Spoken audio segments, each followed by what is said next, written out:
Hello friends, स्वागत है आपका मधु स्टडी क्लासेस में। आज देखेंगे हम सीटेट ईवीएस के मोस्ट इम्पोर्टेंट क्वेश्चंस, जिसमें कि हमारा पहला क्वेश्चन है कि किसी बच्चे का यह कहना कि पौधे मिट्टी को खाते हैं, शिक्षक को सबसे पहले क्या करना चाहिए। कि किसी बच्चे का यह कहना कि पौधे मिट्टी को खाते हैं, तो शिक्षक को सबसे पहले क्या करना चाहिए।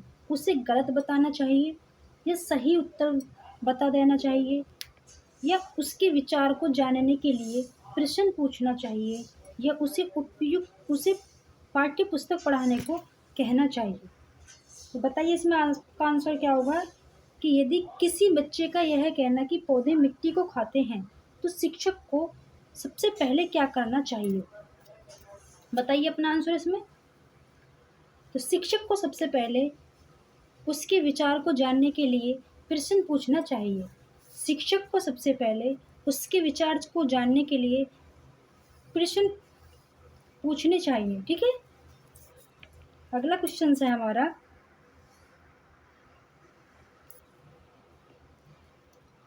कि ईवीएस में स्थानीय परिवेश को शामिल करने का सबसे महत्वपूर्ण उद्देश्य क्या है। ईवीएस में स्थानीय परिवेश को शामिल करने का सबसे महत्वपूर्ण उद्देश्य क्या है।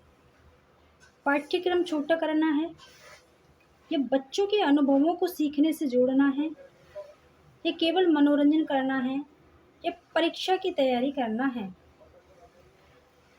तो बताइए कि ईवीएस में स्थानीय परिवेश को शामिल करने का सबसे महत्वपूर्ण उद्देश्य क्या है।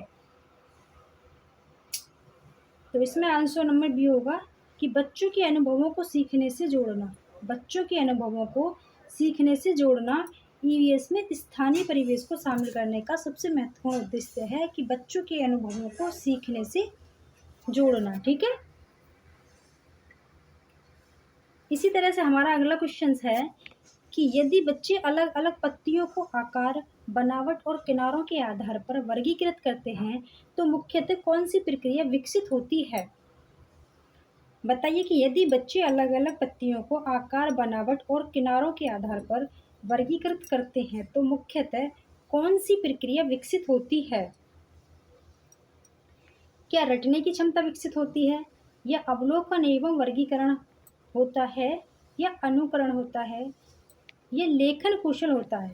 तो बताइए कि यदि बच्चे अलग अलग पत्तियों को आकार, बनावट और किनारों के आधार पर वर्गीकृत करते हैं, तो मुख्यतः कौन सी प्रक्रिया विकसित होती है।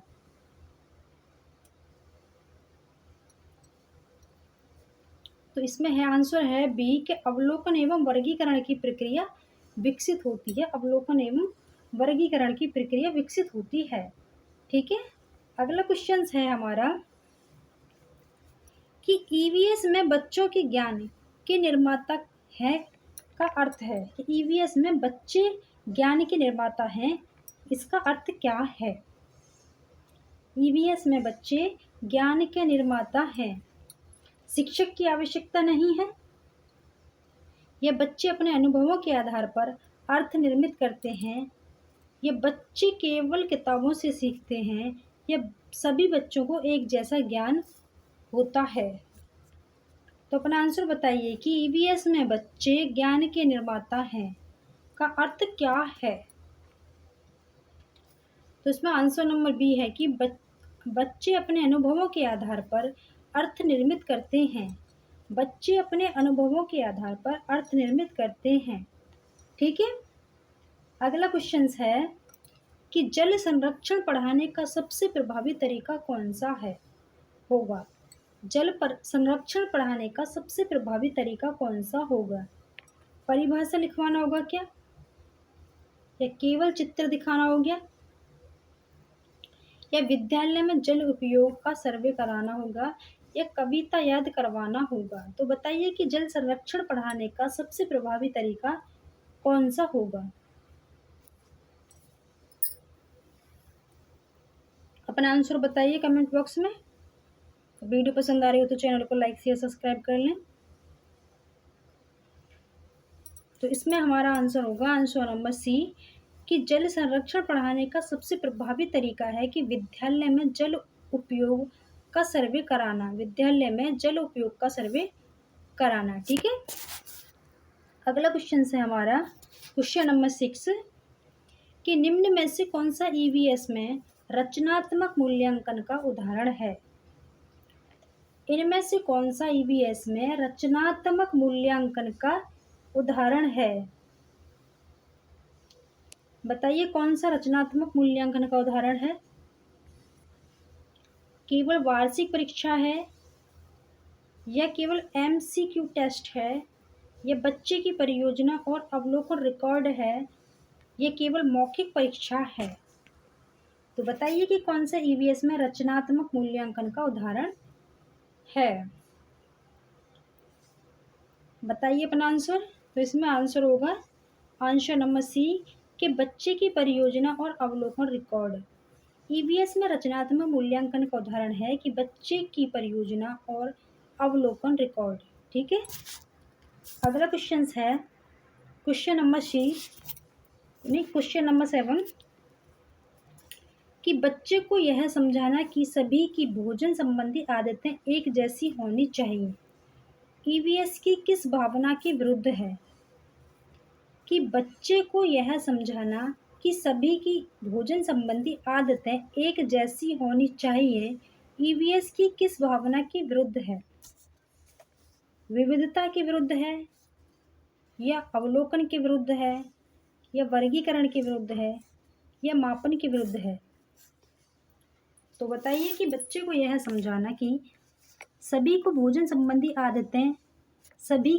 संबंधी आदतें एक जैसी होनी चाहिए तो ईवीएस की किस भावना के विरुद्ध है। तो अपना आंसर बताइए कि यह किस भावना के विरुद्ध है। तो क्वेश्चन नंबर 7 का आंसर होगा ए, यह विविधता के विरुद्ध है, विविधता के विरुद्ध। ठीक है, अगला क्वेश्चन देखते हैं। अगला क्वेश्चन है हमारा कि हमारे आसपास के पौधों की सूची बनाओ और उन्हें उपयोग के आधार पर समूहित करो। यह गतिविधि मुख्यतः विकसित करती है। बताइए कि हमारे आसपास के पौधों की सूची बनाओ और उन्हें उपयोग के आधार पर समूहित करो। यह गतिविधि मुख्यतः विकसित करती है। क्या विकसित करती है? वर्गीकरण कौशल विकसित करती है, या केवल स्मृति विकसित करती है, या केवल अनुकरण विकसित करती है, या भाषा अनुवाद करती है। तो बताइए कि हमारे आसपास के पौधों की सूची बनाओ और उन्हें उपयोग के आधार पर समूहित करो। यह गतिविधि मुख्यतः क्या विकसित करती है। तो इसमें आंसर होगा आंसर नंबर ए कि यह वर्गीकरण कौशल विकसित करती है। क्या वर्गीकरण कौशल विकसित करती है। ठीक है, अगला क्वेश्चन है क्वेश्चन नंबर 9 कि ईवीएस में चर्चा आधारित शिक्षण विशेष रूप से उपयोगी है क्योंकि ईवीएस में चर्चा आधारित शिक्षण विशेष रूप से उपयोगी है क्योंकि शिक्षक कम बोलता है, या बच्चों के अनुभवों और दृष्टिकोण सामने आते हैं, या पाठ जल्दी समाप्त होता है, या परीक्षा आसान हो जाती है। तो बताइए कि ईवीएस में चर्चा आधारित शिक्षण विशेष रूप से उपयोगी है क्योंकि बच्चों के अनुभव और दृष्टिकोण सामने आते हैं। ठीक है, बच्चों के अनुभव और दृष्टिकोण सामने आते हैं। ठीक, अगला क्वेश्चन है क्यों कुछ वस्तुएं पानी में तैरती हैं और कुछ डूबती हैं, पर बच्चों को अनुमान लगाने देने किस दृष्टिकोण को दर्शाता है। क्यों कुछ वस्तुएं पानी में तैरती हैं और कुछ डूबती हैं, पर बच्चों को अनुमान लगाने देने किस दृष्टिकोण को दर्शाता है। खोजपरक अधिगम को, या व्याख्यान विधि को, या रटंत अधिगम को दर्शाता है, या अनुशासनात्मक शिक्षण को दर्शाता है।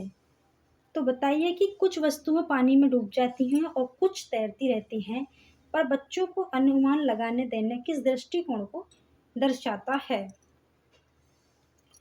तो इसमें आंसर होगा हमारा ए कि यह खोजपरक अधिगम को दर्शाता है, खोजपरक अधिगम को।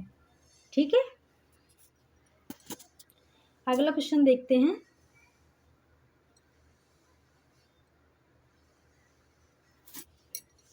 अगला क्वेश्चन है हमारा कि खाद्य श्रृंखला में उत्पादक सामान्यतः कौन होते हैं? खाद्य श्रृंखला में उत्पादक सामान्यतः कौन होते हैं? क्या शाकाहारी होते हैं, या हरे पेड़ पौधे होते हैं, या मांसाहारी होते हैं, या फिर अपघटक होते हैं? तो बताइए कि खाद्य श्रृंखला में उत्पादक सामान्यतः कौन होते हैं? तो बताइए कि इनमें से उत्पादक कौन होते हैं?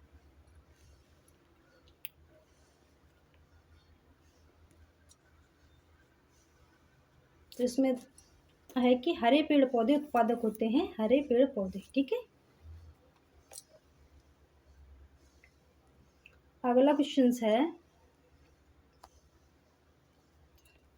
कि यदि किसी पारिस्थितिकी तंत्र से सभी अपघटक हटा दिए जाएं तो सबसे संभावित परिणाम होगा। यदि किसी पारिस्थितिकी तंत्र से सभी अपघटक हटा दिए जाएं तो सबसे संभावित परिणाम क्या हो गया? पोषक तत्वों का पुनर्चक्रण बाधित हो गया, या पौधे की संख्या तुरंत बढ़ेगी, या फिर वर्षा बढ़ जाएगी, या ऑक्सीजन पूरी तरह समाप्त हो जाएगी। तो बताइए कि यदि किसी पारिस्थितिकी तंत्र से सभी अपघटक हटा दिए जाएं तो सबसे संभावित परिणाम क्या हो गया? सबसे संभावित परिणाम क्या हो गया? तो 12 का आंसर बताइए। तो क्वेश्चन नंबर 12 का आंसर है ए, कि यदि किसी परिस्थितिकी तंत्र से सभी अपघटक हटा दिए जाएं तो सबसे संभावित परिणाम पोषक तत्वों का पुनर्चक्रण बाधित होगा। पोषक तत्वों का पुनर्चक्रण बाधित होगा। ठीक है, अगला क्वेश्चन है कि वाष्पीकरण की दर निम्न में से किससे बढ़ती है? वाष्पीकरण की दर निम्न में से किससे बढ़ती है? क्या तापमान कम होने से बढ़ती है, या सतह क्षेत्र बढ़ने से बढ़ती है, या हवा की गति कम होने से बढ़ती है, या आर्द्रता बढ़ने से बढ़ती है? तो बताइए कि वाष्पीकरण की दर किससे बढ़ती है? तो वाष्पीकरण की दर सतह क्षेत्र बढ़ने से बढ़ती है। वाष्पीकरण की दर सतह क्षेत्र बढ़ने से बढ़ती है। ठीक है, अगला क्वेश्चन है हमारा कि जल चक्र में पौधों द्वारा जल वाष्प छोड़ने की प्रक्रिया कहलाती है। जल चक्र में पौधों द्वारा जल वाष्प छोड़ने की प्रक्रिया कहलाती है। क्या कहलाती है? क्या संघनन कहलाती है, या वाष्पोत्सर्जन कहलाती है, या वर्षण कहलाती है, या अवशोषण कहलाती है? तो बताइए कि जल चक्र में पौधों द्वारा जल वाष्प छोड़ने की प्रक्रिया क्या कहलाती है? तो यह वाष्पोत्सर्जन कहलाती है। ठीक है, इसी तरह से हमारा अगला क्वेश्चन है कि मिट्टी में केंचुओं की उपस्थिति सामान्यतः किसका संकेत हो सकती है? मिट्टी में केंचुओं की उपस्थिति सामान्यतः किसका संकेत हो सकती है? मिट्टी में जैविक गतिविधि का, या मिट्टी में पूर्णतः बंजर है, या मिट्टी में कोई जीव नहीं है, ये केवल अधिक अम्लता है? तो बताइए कि मिट्टी में केंचुओं की उपस्थिति सामान्यतः किसका संकेत हो सकती है? तो इसका आंसर है कि मिट्टी में जैविक गतिविधि का संकेत हो सकता है, कि मिट्टी में जैविक गतिविधि का। ठीक है, अगला क्वेश्चन है हमारा कि निम्न में से कौन सा जैव अपघटनीय पदार्थ है? निम्न में से कौन सा जैव अपघटनीय पदार्थ है? प्लास्टिक की बोतल है, कांच है, या केले के छिलका है, या एल्यूमिनियम कैन है? तो बताइए कि जैव अपघटनीय पदार्थ कौन सा है? तो क्वेश्चन नंबर 16 का आंसर है हमारा सी, के केले के छिलके जैव अपघटनीय पदार्थ है। ठीक है, अगला क्वेश्चन है हमारा कि प्रकाश संश्लेषण के लिए पौधों को मुख्यतः किस गैस की आवश्यकता होती है? प्रकाश संश्लेषण के लिए पौधों को मुख्यतः किस गैस की आवश्यकता होती है? ऑक्सीजन की, या कार्बन डाइऑक्साइड की, या नाइट्रोजन की, या हाइड्रोजन की?